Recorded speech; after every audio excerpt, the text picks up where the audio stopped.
How's the royal family? I pray that everyone is doing well. Well, my royal family, this is actually, let me see, they got one more week before there will be a decision in this runoff with Walker and Warnock.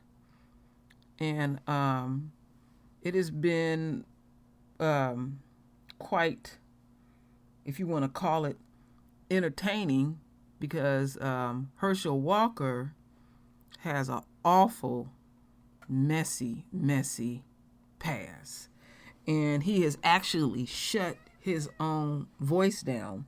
Lisa Cabrera had pointed out to me, she said, you notice that on this runoff, that the way they're campaigning now is not so to speak, to have Herschel Walker out there like that, because Herschel Walker had planned to, in his mind, to run a platform where he was going to unapologetically bash black men and talk about how black men in America don't take care or support their children, and they're whoremongers, and every horrible thing that he thought he could continue to do. And we see that first and foremost, Yahweh shut him all the way down on that, because as he exposed himself, it was just awful. It was just awful. And then we get over here to Warnock, and I mean, Warnock, one thing that I can say about Warnock is he knows how to stay real poised and calm and let you hang yourself. But then when you start looking into his record, he ain't no better. So what you looking at is one and the same. It just happens that one's past is more messy than the other one. And then also he's already has a political position. We know what he thinks and feels about his folks. But I mean, I have said often, my royal family, when you get in this arena, there is something that folks like this have demonstrated to the enemy who and what they are, and they have no problem compromising. That is why Walker thought he could just sit up and just bash, because there's no repercussions. We don't have a lot of money in our community. We don't come together in a block and buy a politician. That's how the game go. And I understand that. I'm not criticizing the royal family on that. I know why. There's many reasons, and one of the main reasons, we ain't getting up off our coins like that. We don't got a lot. And then the history of America, they have portrayed us, and they continue to portray us. They're very open about how they feel about the royal family. So, my royal family, I got a few videos that I'm going to present to you, and so let's get into it.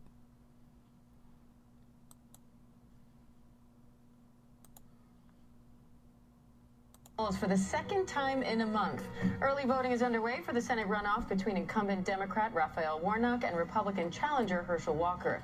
The election could determine whether the Senate remains split at 50-50 with the vice president as the tiebreaker, or whether Democrats will hold a one-seat majority. Let's bring in our ABC News contributors, former Republican Congressman Tom Graves of Georgia and former Democratic Congressman Joe Crowley of New York, for more on this. Thank you both for being here.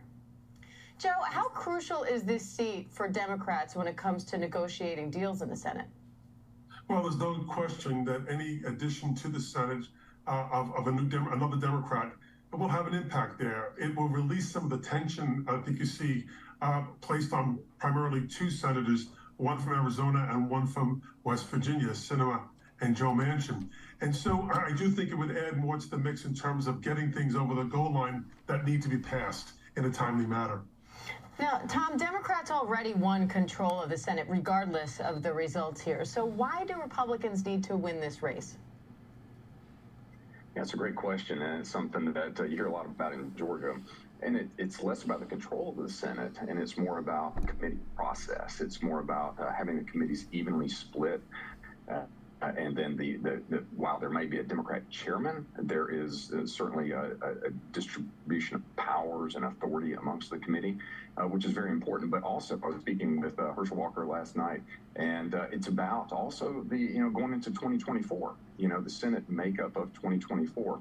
And so with so many Democrat seats on the line going into the next election cycle, this is a very important seat today, not only for the process, the committees, filibuster, all those things, but also setting up the next election cycle. Joe, are you worried at all that now that Democrats already have control of the Senate, that some voters might stay home and feel that this race isn't as important as it would have been otherwise? Well, it doesn't seem like that's the case as of now. We're seeing great turnout in Georgia at the moment. I do think this is about expanding the size of the Democratic majority.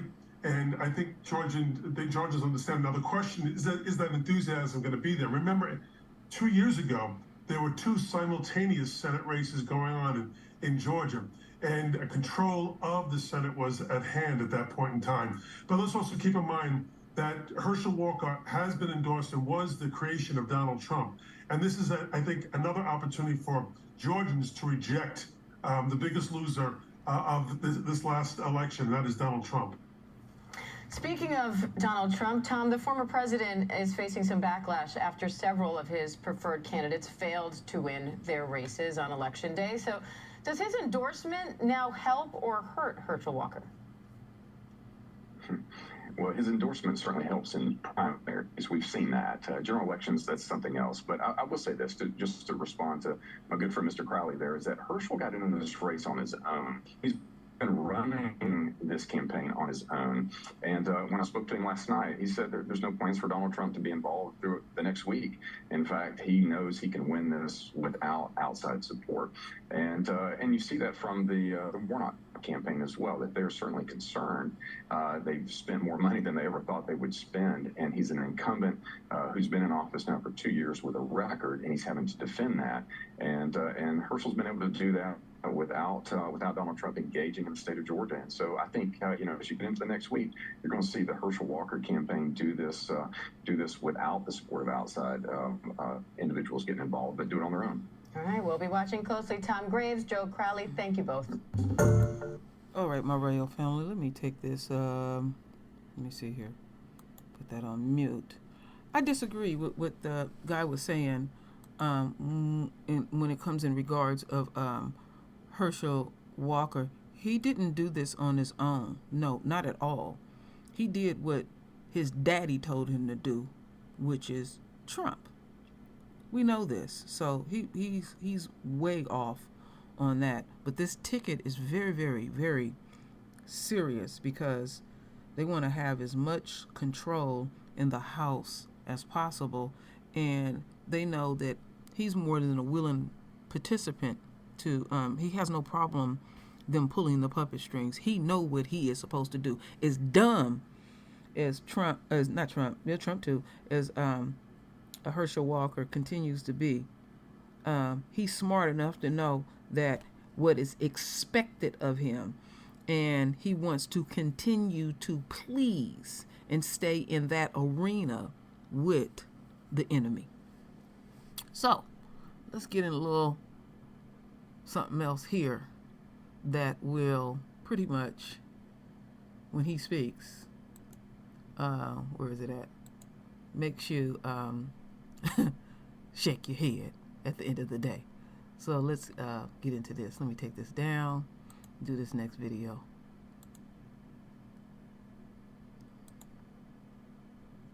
So yeah, we're getting ready to listen to Dr. Ben Carson speak. It ain't too long and drug out, so it's a little painful, and I'm gonna give my opinion on this.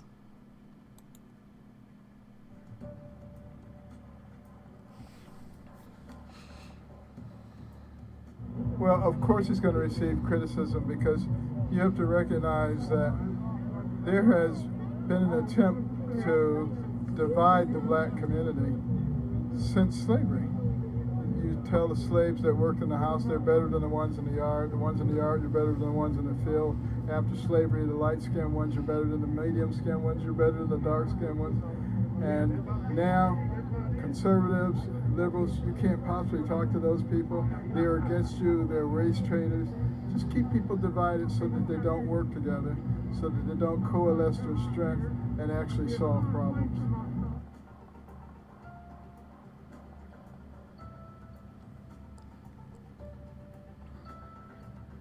It's so important because this election is not about people, this is about ideals. And we're talking common sense versus ideology. We're talking about a country that is of, by, and for the people, and a country that is of, by, and for the government. And we need to make sure that people really understand that distinction, because there's an attempt to, divert attention away from the real issues. And as I mentioned at the beginning of my speech, when Benjamin Franklin was asked, what do we have here, a monarchy or a republic? He said, a republic if you can keep it. We're the closest we've ever been to losing that republic and losing a country that is centric around the people. And so we need to really put a lot of effort into making sure that we get to the right place in this election, and particularly in the 2024 election.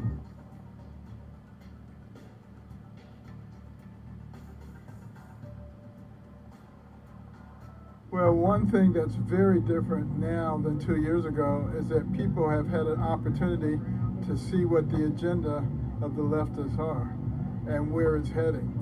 So you'd have to be pretty blind not to recognize that it's going in a direction that is completely antithetical to the principles of the founding of this country. So we get to make a very clear choice. Do we like America, and do we like what America stands for, or do we want to go somewhere else? And that's what's really different this time around. All right, my royal family, let me shut this all the way down. I don't want no pop-ups. And let me get back over here. Some of the things, believe it or not, that Ben Carson was saying was true. But where he is delusional at is that they don't want us a part of the political process.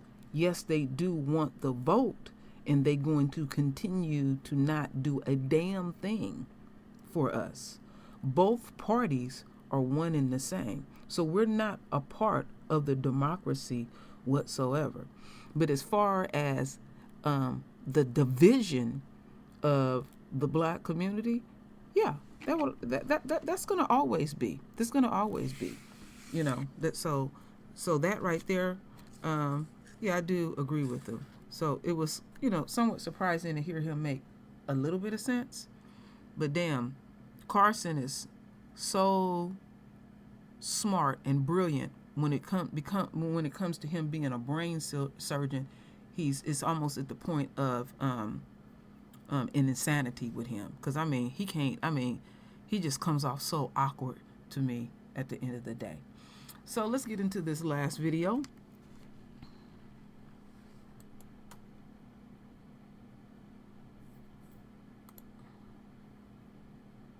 The second time in a month, early voting is underway for the Senate runoff between incumbent Democrat Raphael Warnock and Republican challenger Herschel Walker.